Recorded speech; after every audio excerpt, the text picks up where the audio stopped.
Question پوچھا گیا کہ it is mentioned in the Quran and Hadith that even a smell of heaven is haram for the devil. Then how he reached in the heaven and disturbed Adam, peace be upon him.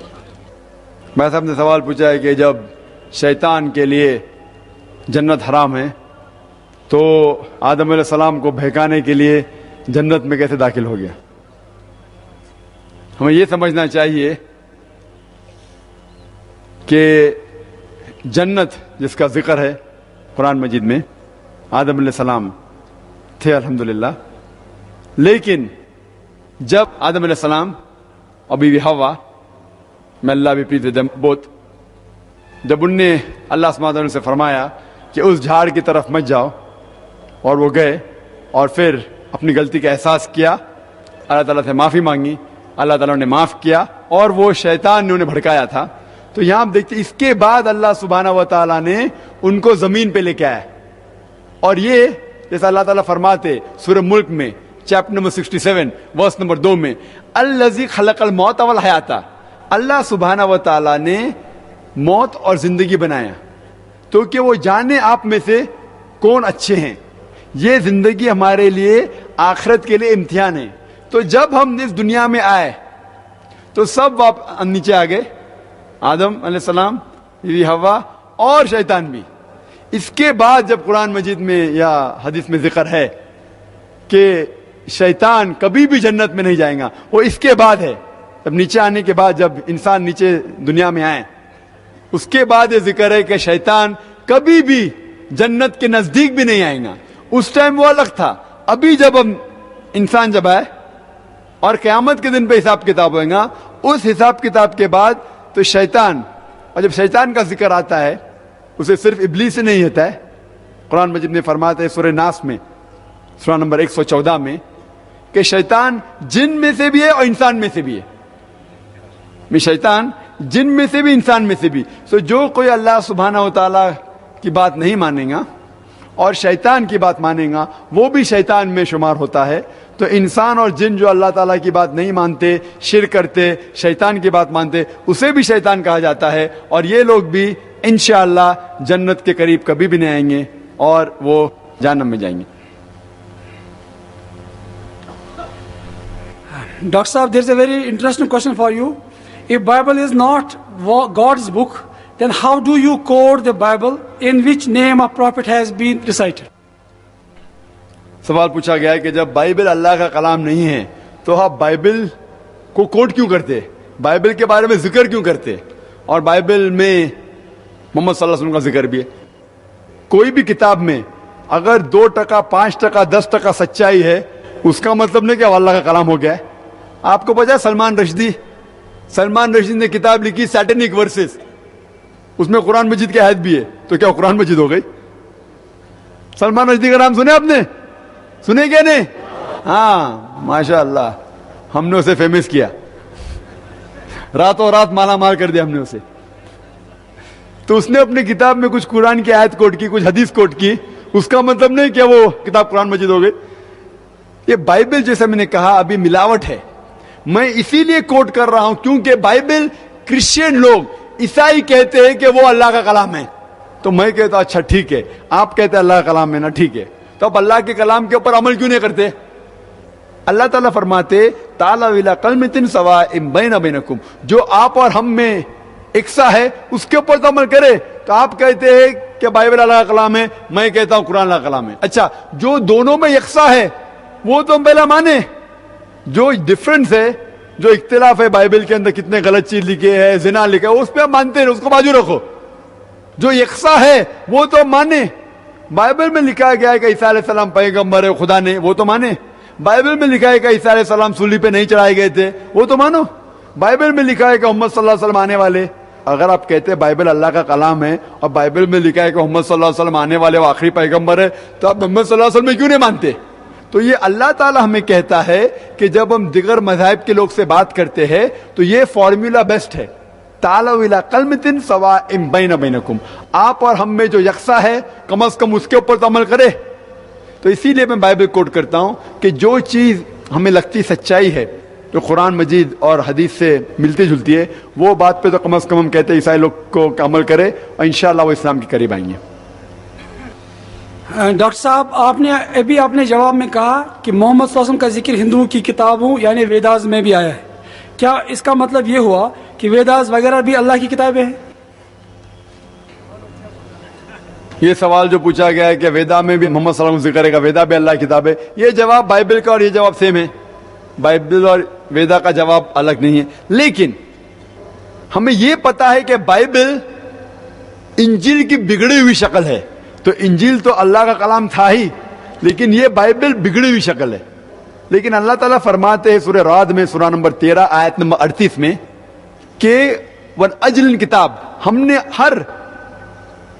Hare time میں ایک کتاب نازل کی، ہر وقت ایک کتاب نازل کی. نام سے صرف 4 ہمیں پتا ہے، جیسا میں کہا توراہ، زبور، انجیل، فرقان. لیکن اللہ تعالیٰ نے کئی کتابوں نازل کی. تو سوال ہے کیا ویدا اللہ کی کتاب ہو سکتی ہے؟ میں کہتا ہوں ہو بھی سکتی ہے، نہیں بھی ہو سکتی، اللہ عالم. ویدا کا ذکر قرآن میں نہیں ہے تو میں نہیں کہتا کہ ویدا اللہ کا کلام ہی ہے. لیکن کیونکہ انجیل کا ذکر میں یہ کہہ سکتا ہوں کہ انجیل اللہ کا کلام ہے، لیکن یہ بائبل بگڑی ہوئی شکل ہے.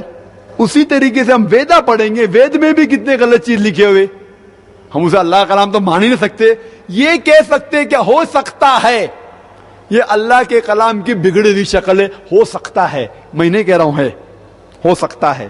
لیکن مان لو بحث کے طور پہ ویدا اللہ کا کلام ہے، مان لو بحث کے لیے. میں نہیں کہتا ہوں ہے، ہو سکتے نہیں بھی ہو سکتے. اللہ تعالیٰ کہتے میں نے کئی کتاب نازل کی، نام سے صرف 4 ہمیں پتا ہے. کئی پیغمبر بھیجے، نام سے صرف 25 کا ذکر ہے قرآن مجید میں. تو وید اللہ کا کلام ہو سکتا ہے.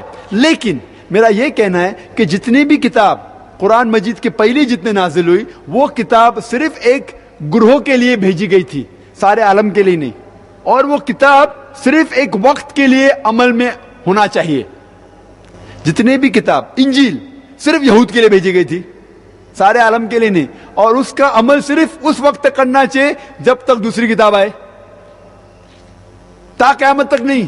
تو مان لو ویدا اگر اللہ کی کتاب ہے، مان لو بحث کے طور پہ، تو بھی وہ صرف اس ٹائم کے لیے تھی اور ان لوگ کے لیے تھی، آج کے لوگ کے لیے نہیں. آج کے لیے جو بھی انسان ہے، بھلے ہندوستان میں رہ رہا ہے، امریکہ میں رہ رہا ہے، پاکستان میں رہ رہا ہے، کیا کینیڈا میں، کیا سنگاپور میں، اسے عمل کرنا چاہیے آخری کتاب پہ، قرآن مجید، اور آخری پیغمبر محمد صلی اللہ علیہ وسلم. اب ایک اہم سوال اسی سلسلے میں آیا ہے. حجر اسود ہمارے عقیدے کے مطابق جنت کا پتھر، جبکہ ہندو لوگ اسے کسی بھگوان بھولے ناتھ کا لایا کہتے ہیں.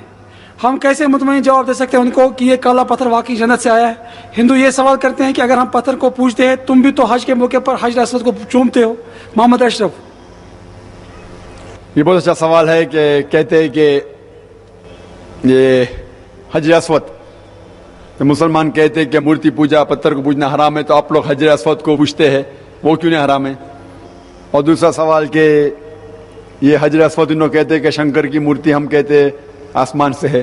یہ کہتے ہیں، اس میں کوئی تاریخ کی بات ہے ہی نہیں. اگر وہ کہتے ہیں تو کیوں نہیں مسلمان بنتے آپ؟ اگر آپ مانتے شنکر کی مورتی، مسلمان بن جاؤ، کون روک رہا آپ کو؟ حکمت کا جواب ہے یہ ہے کیا کوئی، یہ تو خالی پھینکنے کی بات ہے، کوئی بھی کچھ بھی کہہ دیتا ہے، مان لینا ضروری نہیں. لیکن حکمت ہے کہ ٹرن دا ٹیبلز اوور، بازی پلٹ لو. اگر آپ کہتے ہیں شنکر کی مورتی اور وہ ہے تو آپ مسلمان کیوں نہیں بن جاتے؟ لیکن یہ حقیقت بات نہیں ہے. حدیث میں آتا ہے کہ وہ پتھر آسمان سے، وہ مانے یا نہ مانے. مین سوال یہ ہے کہ جب اسلام بت پرستی کے خلاف ہے تو ہم حجر اسود کو ہم سجدہ کرتے ہیں، ہم حجر اسود کو ہی پوچھتے، تو آپ اور ہم میں فرق کیا ہے؟ اس کا جواب ہے کہ حجر اسود، کعبہ، کوئی بھی مسلمان کعبہ کی عبادت نہیں کرتا ہے، کعبہ کو نہیں پوچھتا ہے، حجر اسود کو نہیں پوچھتا ہے. کعبہ، حجر اسود ہمارے لیے قبلہ ہے. قبلہ کے معنی ڈائریکشن، قبلہ ہے. اور ہم مسلمان ہمیشہ کانگریگیشن، ایکتا میں مانتے ہیں. اور قرآن مجید کی آیت ہے کہ آپ جہاں بھی ہیں قبلہ کی طرف رخ کر کے نماز پڑھو. سورہ بقرہ کی آیت ہے. مثال کے طور پہ آج اگر ہم کو نماز پڑھنے کا ہے تو ایک شخص کہیں گا کہ ہم پورب کی طرف